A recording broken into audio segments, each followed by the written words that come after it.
Alors, bonjour à nouveau. Je vous saluais tantôt. Vous n'avez pas eu l'occasion de répondre. Roland, bonjour. Adrien, bonjour. Bonjour Carole Laye, bonjour à toutes et à tous et bienvenue. Bonjour Carole Laye, bonjour amis téléspectateurs, bonjour Adrien Tchomako. Alors, Bonjour Laurent. nous allons démarrer par la première information débattue par la majorité des quotidiens, essai de zèle dans la répression des infractions du code de la route. 3 policiers mis aux arrêts de rigueur. Adrien Tchomako. Oui, c'est désormais officiel, le directeur général de la police républicaine l'a signifié à la faveur d'une conférence de presse qu'il a mis aux arrêts de rigueur 3 policiers républicains et que, aussi il a ajouté que le commissaire spécial qui est en charge de l'unité qui est mise en cause, c'est-à-dire la seule unité spéciale que nous avons à Cotonou, c'est bel et bien le commissariat de Tantokpa. Donc, ce commissaire a été déchargé de ses fonctions. Il faut dire qu'il fallait aussi poser cette sanction. Il faut que cette sanction intervienne, même si, pour moi, je continue de le dire, il n'y a pas raison de décharger de ses fonctions le commissaire qui est en charge de cette unité, puisque pour moi, la faute est personnelle et individuelle. En tant que juriste, laissez-moi vous dire que quelqu'un ne peut pas aller poser une action et on viendra sanctionner quelqu'un d'autre. Donc, ce que je voudrais dire, oui, le directeur général a tapé du poing sur la table, mais là n'est pas encore le problème, parce que les déviances continuent. Et quelques heures après la conférence de presse du directeur général de la police, on a vu ce qui s'est passé de l'autre côté de ses mains, même si c'est à débat, et que, on dit que la faute, que ce n'est plus l'intéressé qui fuyait, il fuyait la police pour pouvoir aller et percuter un minibus. Et puis il est passé de vieux à trépas malheureusement. Ce qui est clair, c'est que le directeur général de la police républicaine doit continuer à sensibiliser ces éléments, à beaucoup leur parler, à parler aux directeurs départementaux, aux commissaires centraux, afin que les éléments soient écoutés, que les éléments comprennent l'importance de cette répression au code de la route. En réalité, la police n'est pas là pour faire peur. La police ne doit pas constituer un bourreau pour la population. Il doit y avoir une collaboration, une franche collaboration d'ailleurs, entre la police et la population pour le bien-être social de tout un chacun de nous. Évidemment, le directeur général de la police a eu le courage de répondre à un honorable député à l'Assemblée nationale à Gounou, ce qui est extrêmement grave. Vous avez vu, et aussitôt après sa déclaration, le député est monté au créneau pour démentir complètement les propos du directeur général de la police républicaine. Le directeur général de la police doit comprendre qu'on ne répond pas à un acteur politique. Un acteur politique demeure un acteur politique. Un acteur politique, il n'est pas un technicien, il est là pour la chose politique. L'autre a démontré de A à Z qu'en aucun cas, il n'a pas été interpellé par des agents de police et que compte tenu de la maladie qu'il traîne depuis quelques temps, que depuis 10 ans d'ailleurs, il n'est plus au volant de Cotonou, du nord à Cotonou, et plus précisément depuis 2 ans, qu'il n'a jamais pris le volant. Donc, je pense qu'il a démontré, il a démenti complètement les propos du directeur général de la police. Est-ce que le DG va encore s'amuser à encore prendre la parole? C'est pour lui dire, la meilleure solution, c'est de se taire. Quand on est en face d'un acteur politique, on se tait et on évolue, puisqu'il est un bon cadre. L'actuel gestionnaire mandataire de la police républicaine est un bon cadre de la République. C'est d'ailleurs la raison pour laquelle on lui a une fois encore fait confiance. Et je pense qu'il ne doit pas démériter, il ne doit pas remettre en cause cette confiance que le père de la nation, Patrice Talon, continue de lui faire. Il doit tout mettre en œuvre. Il y a des préalables. Moi, je l'ai toujours dit, on doit payer des chicanes, assez de chicanes et distribuer dans toutes les unités de police pour que cette opération soit bien conduite, puisque les éléments manquent cruellement de cette matière. Il n'y a pas de chicane dans les unités et on veut que les gens interpellent techniquement les populations, ceux-là qui ne veulent pas respecter le code de la route. Je pense qu'en l'état, ça ne peut pas se passer. Il y a matière à redire. Roland Tonei, voilà, les sanctions sont tombées. Est-ce que c'est la vraie solution? Moi, j'en ris. Je me dis, mais à quoi est-ce que nous assistons là? Ça ne fait pas notre fierté au Bénin, malheureusement. Écoutez, le DGPR qui saute le commissaire spécial, en tout cas, de Dantakwa, parce qu'un élément de l'unité aurait fauté dans une certaine mesure. Ailleurs, quand la police commet des bavures, c'est le premier responsable qui démissionne. Si le DGPR convient qu'il faut sauter le commissaire, c'est que lui-même doit déployer le tablier. Parce qu'il a dit, j'ai suivi ce qu'il a dit, qu'il n'a pas fait le contrôle comme cela se doit de ces éléments du travail qui est fait. Le premier responsable de toute unité dans un pays sérieux, quand il y a bavure, il y a débordement, c'est le premier responsable qui te pose le tablier.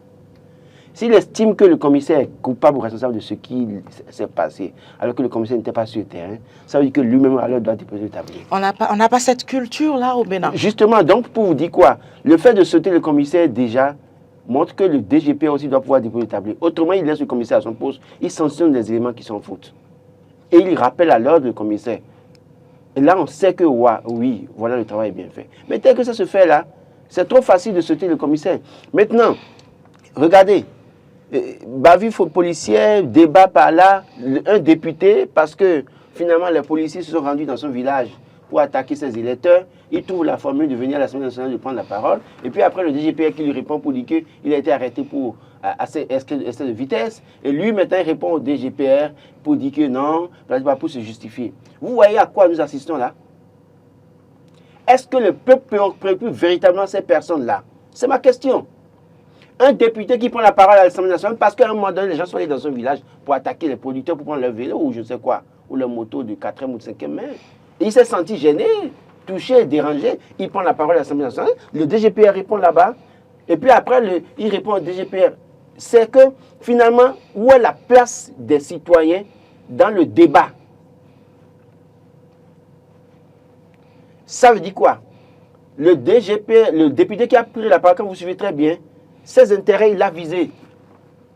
Depuis qu'il y a répression, il y a des problèmes ici, par-ci, par-là, est-ce que vous l'avez vu parler? On ne l'a pas vu parler. Il eût fallu que les gens interviennent dans les villages et que dans sa circonscription électorale, ils constatent que les gens font des répressions, même dans les coins les plus reculés, et qu'ils réagissent. Tout à fait. Donc moi, je pense que le débat qui est fait aujourd'hui entre députés et DGPR, je dis, ça ne nous honore pas. Qu'ils essaient quand même de se donner de la valeur. Nous avons un pays, et les gens nous suivent à l'extérieur. Un débat ne devait pas se faire de cette manière entre députés et DGPR. Et d'ailleurs, le député qui a parlé, j'ai suivi, j'ai lu ce qu'il a dit, j'ai souri. Moi, je ne veux pas parler. Il dit que depuis 2 ans, il n'est plus jamais au volant d'une voiture. Oui, d'accord. Mais je dis qu'ils arrêtent ce cycle-là. On n'en a pas besoin. Aujourd'hui, la vie coûte cher. Les Béninois ont besoin de prendre le maïs à 200 francs, 125 francs, 150 francs le kilo. Hier, j'ai envoyé mes enfants acheter du gari. On m'a pris le gari, le kilo à 500 francs. Mais écoutez, voyons, nous avons ces problèmes dans le pays. Qu'est-ce que nous devons faire pour que les citoyens, les étudiants, leur nourriture de base, c'est le gari. Quand c'est à 500 francs, ils ont quoi? Ils font quoi? Ils ont l'argent pour prendre le gari à 500 francs. Mais c'est difficile.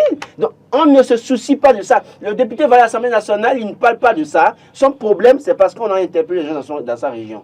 Moi, je crois que les gens doivent pouvoir finalement cesser ce cycle-là et maintenant mettre le peuple au cœur des débats. On met le peuple au cœur des débats politiques. Qu'est-ce que nous devons faire pour avoir l'autosuffisance alimentaire? Qu'est-ce que nous devons faire pour que les gens mangent à leur faim? Qu'est-ce que nous devons faire pour avoir le maïs à 125 francs? J'ai vu les explications du ministre de l'Agriculture, j'en ris, mais je dis, mais de quoi parlons-nous? Nous allons revenir sur le sujet, et Roland Toneikes, mais nous restons dans le même domaine, la société, bien évidemment. Il y a les populations dépossédées de leurs biens qui attendent de savoir ce qui sera fait. Le silence de préfet Orunla commence par agacer. Adrien Ongweji. Adrien, non, moi, je crois fondamentalement qu'à ce niveau, par exemple, c'est un problème. Écoutez, vous dites que les gens ont occupé les espaces publics. Ils sont en infraction, d'accord. Vous ramassez leurs biens. Quand vous ramassez ça, s'il y a une contravention à payer, faites-leur payer les contraventions et remettez-leur leurs biens. Tout à fait. Mais on ramasse, on va stocker quelque part, on ne sait pas la gestion qui est faite de ces biens qu'on a arrachés à ces personnes. On se tait, un silence coupable. Écoutez, j'ai donné l'exemple d'une dame chez qui je prends les fruits. C'est à vérifier. Elle est à Calavilla, derrière la maison de Kérékou. Ils sont allés là pour ramasser ces effets au moment où ils étaient en train de faire casse. Et elle vend les fruits. On prend les régimes de bananes, on commence à manger devant elle. Et on se fout de la dame à la limite. La dame parle et la dame a dû se mettre à genoux pour pleurer. Parce qu'on voulait tout ramasser, on veut tout détruire. Non, nous avons vu des images qui viennent d'autres pays. Et ces images, vous voyez que les policiers, par exemple, quand ils viennent, ils essaient de parler aux gens, essaient de retirer la marchandise, leur parler. On a même vu un vieux à qui ils ont donné, ça doit être une image de la Chine, à qui ils ont donné à manger d'abord, ils lui ont même acheté à manger. Ils ont essayé aider à reculer. Mais ici, on porte les rangers là, on piétine les marchandises, on détruit. Ce qu'on peut détruire, on détruit. Ce qu'on ne peut pas détruire, on ramasse dans les véhicules, on amène ça, si c'est au commissariat ou à la préfecture, on ne sait pas, mais aucune suite n'est donnée. Les gens ont des difficultés pour avoir du financement pour faire des activités dans notre pays. Tout à fait. Et difficilement, les gens, c'est que fonctionnent sur des dettes. Et vous allez ramasser ces biens-là. Les microfinances. Je leur dis ce matin, et je le dis à monsieur le préfet là, rien n'est éternel. Nous avons vu Tamboula avant vous. Et nous connaissons la Chine, même s'il vit gracieusement, je sais quoi, il vit dans une, comment vous appelez, aisance, dans une certaine mesure. Mais à un moment donné, c'est que le capital crédit est tombé. Donc, quand vous posez des actes face à la population, souvenez-vous qu'aucun pouvoir humain n'est éternel et qu'à un moment donné, vous serez face aux populations. Quand vous saisissez les biens des gens, parce que c'est une conservation peut-être de 5 000, 10 000 à payer, mais vous prenez quelque chose de 60 000, 80 000 chez quelqu'un, ou la pauvre dame qui vend un ananas dans son coin de rue, on ramasse, on piétine, on détruit, on s'en va.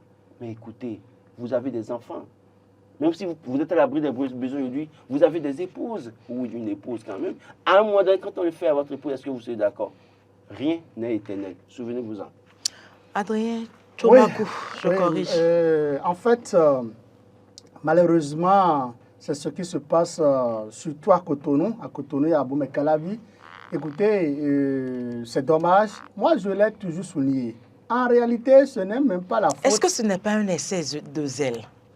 Est-ce qu'on va parler d'essai de zèle là? Nous avons vu l'essai de zèle de Toboula et on a vu la suite, même s'il continue de vivre dans un luxe insolent, tel que Roland l'a souligné tout à l'heure. Mais ce qu'il faut déplorer, c'est quoi? En réalité, la faute est imputable directement au gouvernement. Ce n'est pas au préfet et au Roland en réalité. C'est le gouvernement qui est fautif. Fautif en ce sens qu'il y a des préalables que le gouvernement doit mettre en œuvre avant d'enclencher cette opération de libération des espaces publics. En tant que préalable, il y a la construction et l'équipement des marchés secondaires. Vous avez vu l'étape à laquelle nous sommes. C'est après quelques années, pour ne pas dire après, c'est 5 ans après que le gouvernement veut maintenant équiper les marchés secondaires. Et c'est l'appel d'offres qui a été lancé. C'est parti encore pour plusieurs mois. C'est vrai que ces marchés sont construits à coût de millions, pour ne pas parler de milliards. Et ces marchés sont bien construits. Et que, bon, à l'étape actuelle des choses, on sent qu'il y a un effort qui a été fait, seulement que le temps a été mis. En principe, on doit d'abord construire ces marchés, les équiper, inviter les bois d'armes à aller occuper ces marchés. Et c'est quand il ne faut pas vouloir aller occuper les marchés qu'on peut enclencher cette opération de libération des espaces publics. Sinon, c'est dommage que des biens d'autrui soient saisis, des biens pourrissent à des lieux sûrs. Justement, des objets pourrissent, des produits pourrissent. Oui, des produits, des denrées alimentaires, des produits qui pourrissent, c'est vraiment dommage. Je pense que le gouvernement est à l'écoute, c'est vrai. Tel que je l'ai dit tout à l'heure, moi j'aurais voulu qu'on passe à un marché de gré à gré pour que ces marchés secondaires soient vite équipés, puisque c'est passé en conseil des ministres il y a 2 semaines. Donc je pense quand même qu'il y a un effort qui est en train d'être fait, même si l'effort est venu tardivement. Je pense que le gouvernement est à l'écoute et ils doivent accélérer les choses pour le bonheur de ces bonnes dames, des dames qui perdent leurs biens et qui ne font que pleurer à longueur de journée. Nous allons avancer. Harcèlement en ligne et publication des vidéos sur les réseaux sociaux, des interpellations qui font polémique. Roland Toneinkes. Oui, mais les interpellations feront polémique. Moi, je ne suis pas d'accord avec la manière dont on interpelle les gens parce que les gens ont filmé des éléments de preuve dans une certaine mesure. Dans quel pays sommes-nous? Parce qu'on a dit que nous avons un code numérique. On a un code numérique. Vous avez vu celle qui a filmé la situation de George Floyd aux États-Unis? On lui a décidé de décerner un prix. Écoutez, pour dire quoi? Elle n'est pas journaliste, mais on lui a donné décerné le plus grand prix qui est décerné aux journalistes aux États-Unis. Pourquoi? Parce qu'elle a réalisé un exploit. En ce sens qu'elle a permis d'avoir une preuve de ce que quelqu'un est torturé, de ce qu'une infraction est commise. D'accord? Maintenant, dans le cas du Bénin, l'élément, si ce citoyen, vous n'avez pas filmé la scène, est-ce qu'on saura qu'un citoyen a été martyrisé, tabassé par la police? On ne saura jamais. Et quand l'intéressé va le dire devant une des juridictions, on dira où sont les preuves. On dira où sont les preuves. Et c'est parce que ce citoyen a filmé qu'aujourd'hui on sait que des choses se passent avec la police et que les gens sont maltraités à la limite par des policiers zélés dans une certaine mesure. Donc quand on en arrive, parce que sous le couvert d'une code du numérique, on dit qu'il ne doit pas filmer, parce que si on filme, c'est à des fins professionnelles, si c'est un journaliste, d'accord. Mais écoutez, donc si je vois qu'on est en train de tuer l'enfant du DGPR, je ne vais pas filmer. Si je n'ai pas la possibilité d'aller le sauver, je ne peux pas filmer. Mais c'est de ça qu'il est question. Ça veut dire que dès lors que désormais, si un Béninois voit quelqu'un en difficulté et qu'il ne peut pas sauver, il ne peut pas porter assistance. Parce que sa vie également serait en danger. Donc il ne peut pas filmer, il fuit. Vous voyez de ce qu'on dit là? Mais ce qu'on dit, c'est profond. On dit que on sur la question de personne, non, à personne en danger. Mais de quoi parlons-nous? 4 policiers sur un bonhomme. Moi, Laurent Toneinkes, je vois ça, j'irai le sauver comment? Je vais le sauver avec quoi? Armés. Mais je vais le sauver avec quel moyen? Je dis. Tu vas le sauver avec quelques paires de gifles. Ah ouais, mais ils vont te tabasser. Et d'ailleurs, même si c'est toi qui vas mourir à la place de l'autre intéressé. Moi, je pense que les députés, quand ils suivent, c'est ça que Gounou devait aborder comme question. Ce qu'il a dit, ce n'est pas le plus important. Tout à fait. Qu'est-ce que nous devons faire et mettre dans la disposition que désormais, dès lors qu'un citoyen est témoin d'une scène, de commission d'une infraction, J'allais parler des insuffisances de ce code. Voilà, comment faire pour mettre une disposition dans la loi pour dire, dès lors que quelqu'un filme une vidéo qui peut servir de preuve à une situation, c'est que la loi doit protéger cette personne. Ce n'est pas question de il n'a pas assisté, pourquoi il a filmé. C'est parce que ça n'avantage pas. Donc si je vois, c'est ce que je l'ai dit, si je vois un proche parent d'un policier ou du DGPR, on est en train de le tabasser, rudoyer de coups dans un moment donné, je vois. J'ai au moins mon téléphone, je ne peux pas l'assister.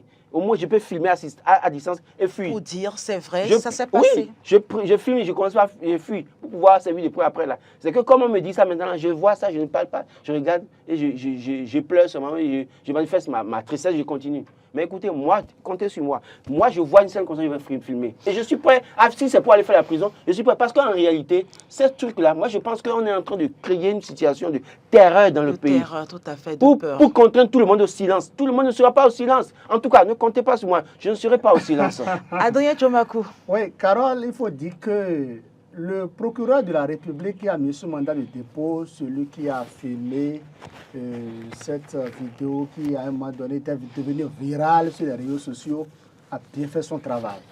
Il a agi selon les tests en vigueur. Oui, je suis d'accord. C'est pourquoi il dit qu'il faut revoir les tests. La loi sur le numérique votée par les députés à l'Assemblée nationale. Mais justement, on parlera des insuffisances de Tout à fait, cette loi-là. Et vous savez bien que c'est ce code numérique qui a mis en déroute le député Dienotin, qui n'est plus avec nous au Bénin maintenant.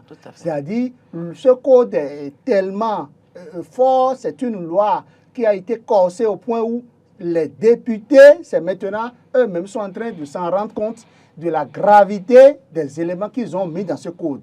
Et c'est au regard de tout ce qui s'est passé et que les gens ont vu, et le procureur a pris cette décision. Et d'ailleurs, au lendemain, dans la zone, la population était décidée de ne plus porter de casque. Oui. Et effectivement, les gens ont fait journée sans casque aux yeux du procureur de la République, que le procureur de la République a pris la responsabilité de ramener un peu l'audience. Sinon, la date de l'audience était prévue pour le 15 mai. C'est le 15 mai qui devrait être fixé complètement sur le sort. Mais la semaine prochaine, je pense que le procureur Est-ce qu'il n'est pas temps que les populations béninoises arrêtent de se taire sur certains sujets, arrêtent de subir? Non, pas subir. Si vous dites de se taire... Parce que nous subissons là. On ne subit rien, c'est les textes qui le disent. Si nos députés n'ont pas voté ces lois, nous ne pouvons pas subir, tel que vous le dites. Ce qu'il faut dire, c'est quoi? C'est que, en réalité, les députés ont compris aujourd'hui l'enjeu, qu'il faut réviser ce code pas électoral. Code du numérique. Ce code du numérique. Justement, il y a eu déjà plusieurs condamnations par rapport à ce code-là. Si entre-temps, on avait vite réagi, aujourd'hui, je crois que le fait de vouloir réviser, la révision serait déjà pris en compte très tôt. De taille. Mais en réalité, je voudrais souligner quelque chose. Si vous suivez le porte-parole de la police, ce qu'il a expliqué, ce n'est pas exactement ce que dit le code. Non. C'est-à-dire, il a fait une interprétation bilatérale. Il n'est pas allé en profondeur. On n'a pas dit de ne pas filmer. Tel qu'il a expliqué, c'est tout comme si c'est interdit, interdit, interdit. Non. Même si vous suivez le discours du chef de l'État, il a dit de poser tout acte et d'avoir le courage d'en répondre. Mais ce n'est pas à tout acte qu'on peut en répondre de cette manière. Ce que je voudrais dire, c'est quoi? C'est que aujourd'hui, nous sommes confrontés aux affres du numérique. Qui verra un acte posé, un acte du genre posé et ne pas filmer? Ça veut dire que l'intéressé peut-être, excusez-moi, qu'il est cinglé ou qu'il est malade. Les gens doivent filmer. Les gens doivent en parler. Il aurait fallu que quelqu'un filme. C'est vous prêt à filmer? Vous dites? C'est vous prêt à filmer? Moi, je suis même autorisé à filmer parce que je suis journaliste. Bon, vous comprenez? Si c'est un Adrien Tchoumakou qui avait filmé, balancé ça sur les réseaux sociaux, le problème ne se poserait pas. Je n'irai pas en prison. Les tests en vigueur me protègent. Oui. Attention. Si vous filmez, ils ont dit à des fins professionnelles, si vous filmez que c'est professionnel. Attendez, si c'est diffusé. Ce serait diffusé? Non, si c'est diffusé sur une chaîne. Ce qu'ils ont te dit là, je vous explique. Je fais partie des groupes de presse. Si sur votre site, ça doit passer même sur des chaînes de radio, de télé. Attendez, Adrien Tchoumakou, si vous avez un site reconnu par la RAC, que c'est passé sur le site, vous êtes protégé. Si c'est passé sur une télévision, c'est protégé.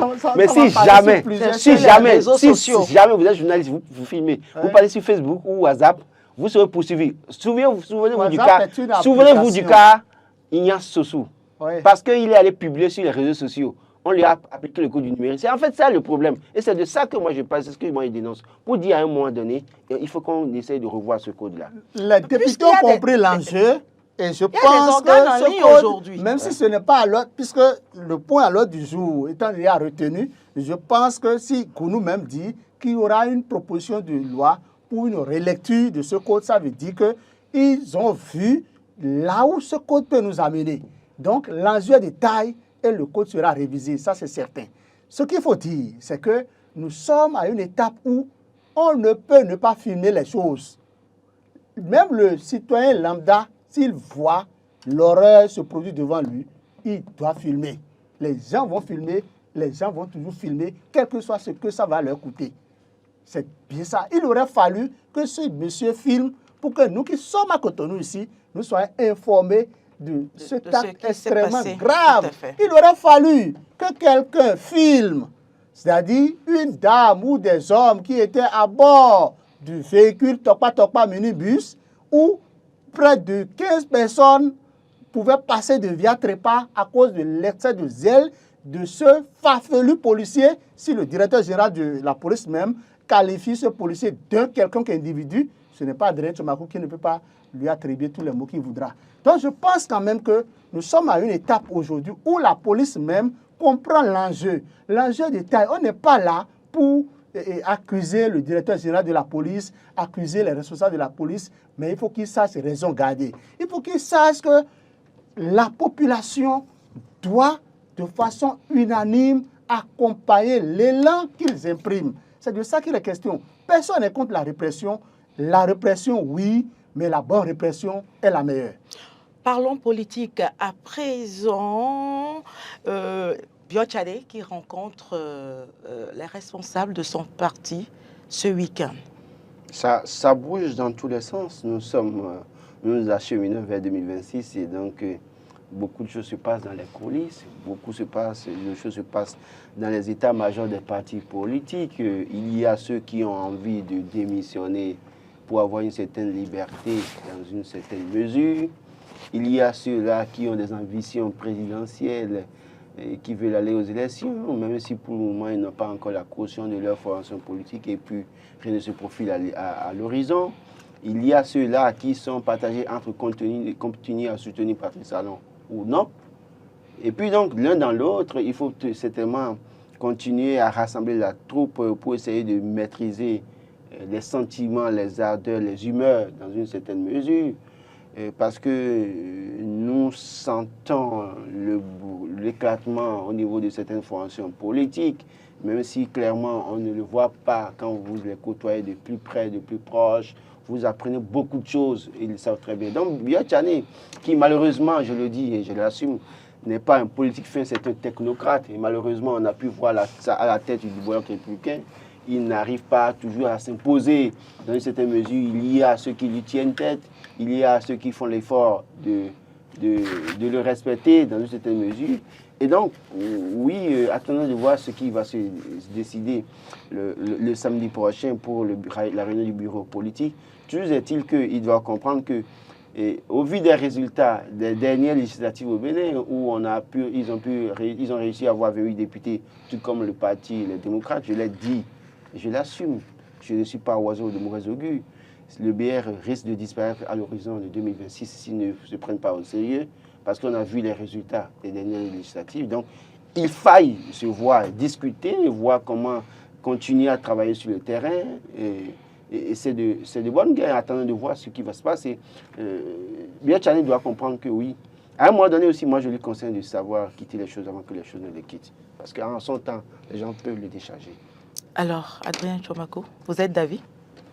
Pas tellement. Vous savez, c'est relatif, hein, et puisque nous sommes dans un état de droit, la démocratie, c'est ça, c'est la pluralité des expressions. Et puis bon, moi je pense que Abdoulaye Biya Tchane a bien compris qu'il faut qu'il rassemble et resserre correctement les rangs au sein de sa formation politique. Et vous savez, le chef de l'État, Patrice Talon, il y a quelques semaines, a reçu les deux petits partis de la mouvance présidentielle. Je vais parler de la Renaissance nationale et de Mouel Bénin. À l'occasion, il leur a fait part de sa volonté d'avoir désormais un cadre de concertation des partis politiques, pourquoi de la mouvance présidentielle. Oui, c'est deux partis. Aujourd'hui, quand nous prenons les statistiques, la première formation politique forte, c'est... Vous êtes obligé de qualifier les partis? Allez-y. C'est une réalité, excusez-moi, qu'il m'en excuse, hein, mais c'est la vérité. La vérité n'est toujours pas bonne à entendre. Une chose est claire, on sait que ces deux partis politiques, qu'on veuille ou pas, sont des partis qui s'enracinent davantage au Bénin. Donc, quand je prends la Renaissance du Bénin, écoutez, Renaissance nationale. la Renaissance nationale, que la brave dame m'en excuse, la Renaissance nationale aujourd'hui, vous allez même à Tchoumi à Malanville, elle est représentée. C'est ce que veut Patrice Talon. C'est pour dire qu'elle a à sa tête une dame qui fait bouger les choses. Vous avez vu son communiqué sur la cohésion qui doit exister entre la population et la police. C'est de ça qu'il est question. Il n'y a pas de semaine maintenant que cette formation politique, je veux parler de la Renaissance nationale, ne fait pas parler d'elle. Ça, c'est entre parenthèses. Donc, je parlais d'Abdoulaye Biya Tchane qui doit rencontrer ses pairs ce week-end. Ce qui est à l'ordre du jour, c'est très clair, nous sommes déjà informés, c'est comment faire pour que ce cadre de concertation soit une réalité. D'abord, ça doit avoir leur adhésion, ils sont déjà pour, mais qu'est-ce qu'on veut mettre dedans? Comment le cadre de concertation de cette formation, de cadre de concertation des partis politiques de la mouvance présidentielle doit fonctionner. Il faut qu'au sein de chaque formation politique de la mouvance, que des partis soient d'abord d'accord sur certains points. Comment ils vont poser les jalons et qui sont ceux-là qui vont constituer le bureau. Donc, on va déjà commencer par jeter les bases. C'est de ça qu'il est question. Maintenant, on voit ce qui se passe sur le terrain. On sait aujourd'hui que même si les démocrates vilipendent la force qu'on pour un Bénin émergent, les démocrates occupent autrement le terrain. C'est de ça qu'il est question. Donc, il faut que le bureau, le bloc républicain aussi, confine une stratégie pour occuper autrement le terrain, pour désormais répondre, je ne dirais pas du tic au tac, mais répondre correctement à Boni Yayi, qui est le chef de file de l'opposition, répondre au parti Les Démocrates qui, de façon systématique, ne cesse de tirer à boulet rouge sur tout ce qui bouge. Boni Yayi n'est pas encore le chef de file de l'opposition. Quand vous suivez, et c'est en cela que je vois que notre démocratie triomphe, il aurait fallu que le premier vice-président du parti Les Démocrates, je veux parler de Eric Rondeté, sort une petite note sur sa page Facebook, déplorer les morts qui s'enregistrent de l'autre côté du septentrion du fait des terroristes et demander à ce que le chef de l'État prenne ses responsabilités pour que très rapidement Patrice Talon aussi relève de son poste, bel et bien le patron des services de renseignement. C'est de ça qu'il est question. Est-ce que c'est ça la solution? Écoutez, est-ce que ça ne fait pas partie de la solution?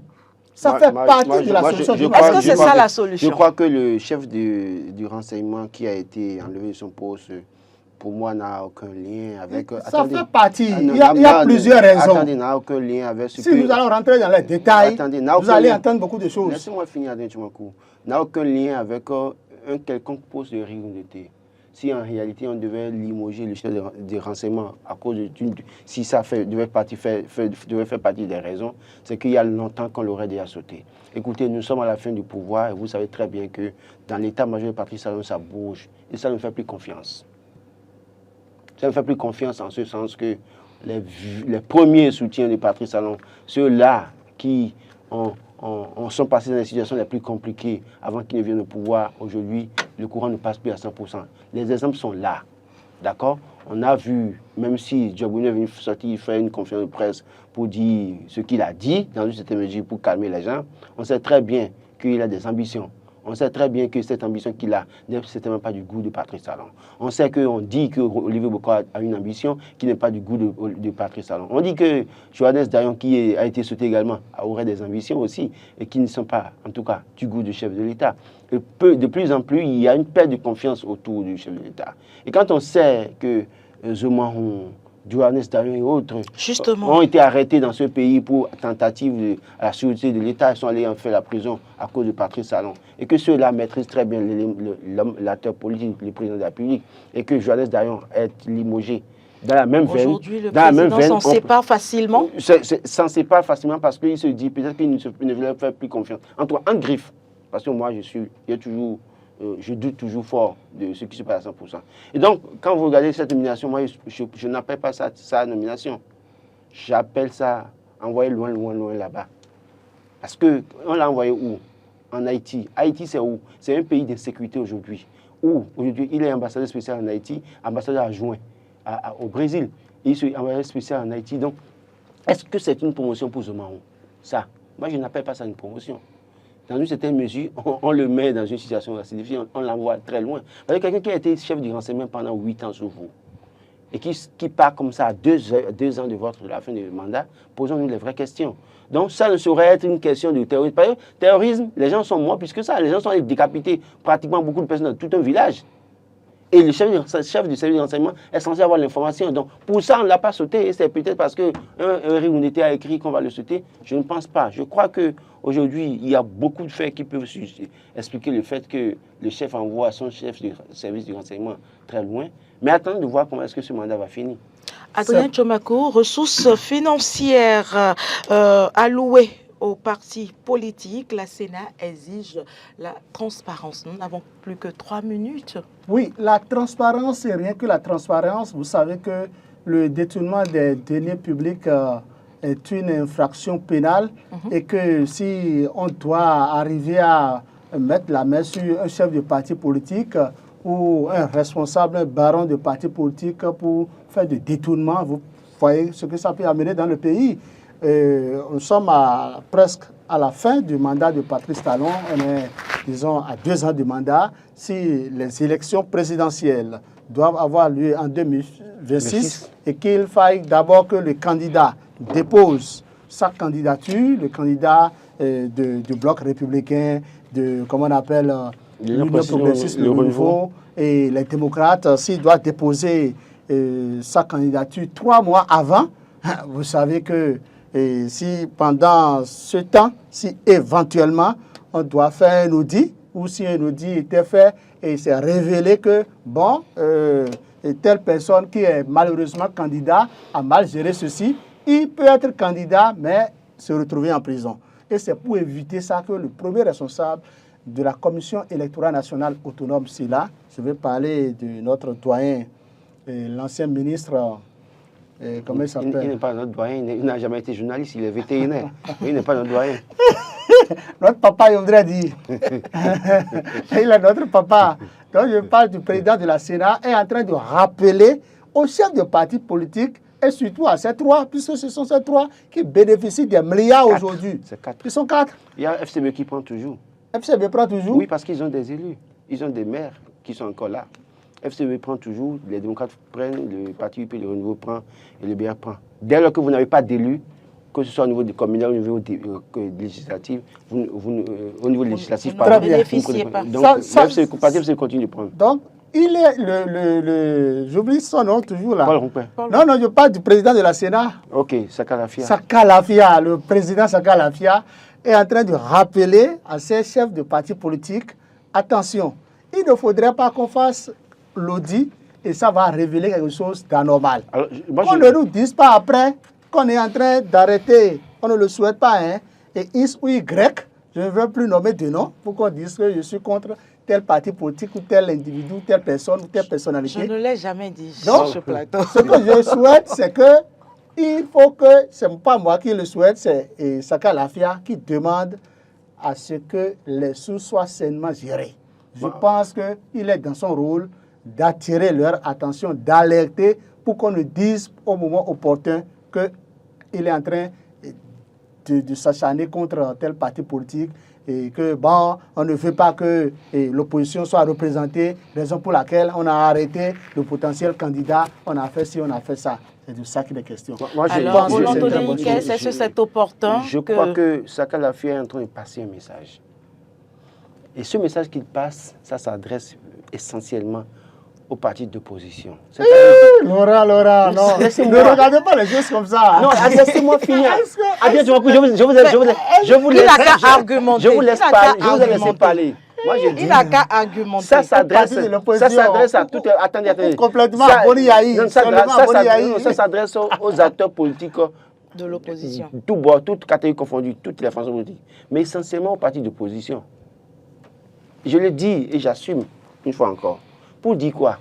Aujourd'hui, quel qu'en soit le mode de gestion du parti UP Le Renouveau, le candidat passera. Vous savez que vous ne pouvez pas me prouver le contraire. Si. D'accord? Et donc, maintenant quand si tu as vraiment mal fait, il sera interpellé. Si c'est Abdoulaye Diané qui fait mal, Abdoulaye Diané sera interpellé. Je voulais interpeller celui qui a retrouvé le chemin de la raison ces derniers temps. Mais qui sait qu'il est souvent régulier à Agla quelque part avec certains journalistes. Je ne vais pas aller dans les détails. On se connaît.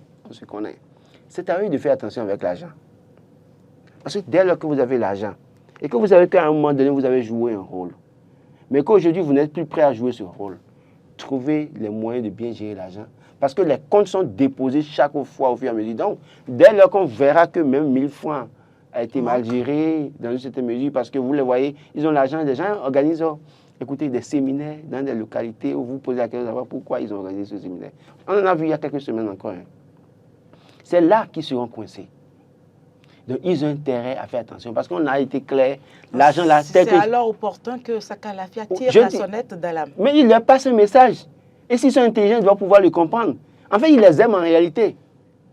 Si Sakalafia leur rappelle ça, il les aime. Il leur dit, mais je vous aime si bien, mais je ne vais pas vous voir en difficulté. C'est bon que vous pouvez venir prendre l'argent en souriant. Mais l'argent là, ce n'est pas pour aller nourrir les go, c'est pas aller pour aller faire la cérémonie de beau-père ou de belle-mère. L'argent là, si vous voulez faire réunion, il vaut mieux associer tout le monde à la gestion de cet argent-là. Parce que même dans votre camp, des gens à un moment donné seront prêts à fournir des preuves pour vous coincer. Donc, les opposants, s'ils veulent être suffisamment sérieux, FCB ou démocrates, c'est à eux de faire très attention. Est-ce que l'opposition a même un contrat avec la presse? Moi, je n'ai jamais vu ça. Non, c'est pas mon problème. Moi, je ne veux plus. Comment vous justifiez ça sous mon vote? Parce qu'il y a la ligne, communication. Oui, moi, j'ai été clair d'une chose.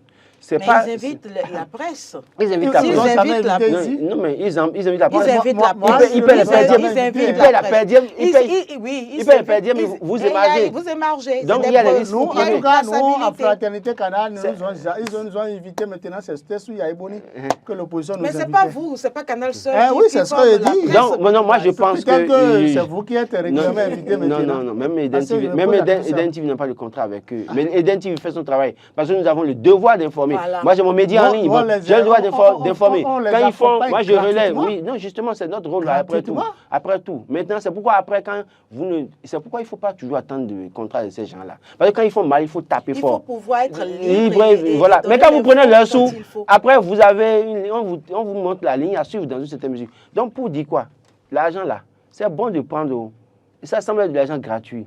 Mais c'est un piège. C'est un os dans leur gorge. Et s'ils ne savent pas faire, ça va les empêcher de prendre même de l'eau. Ce que je voudrais demander rapidement. à ces partis politiques, surtout au parti des démocrates, que le parti des démocrates soit davantage rassembleur.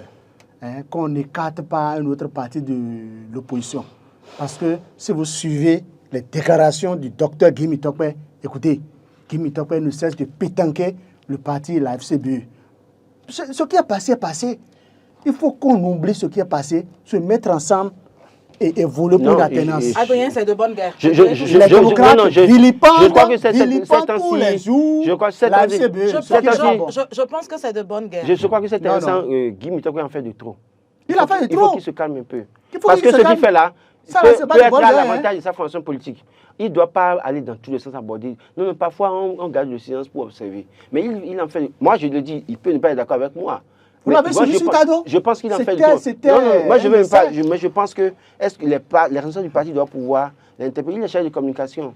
Mais c'est pour ça aussi. Est-ce qu'il avait. Il est le porte-parole du parti. Est-ce qu'il avait vraiment appris à prendre la parole, à communiquer? Parce qu'il ne s'agit pas de nommer quelqu'un porte-parole ou communicant d'une fonction politique. Il faut que la personne ait le sens de la retenue à des moments donnés. C'est très important. Merci Roland Toneikes, merci Adrien Tchomakou.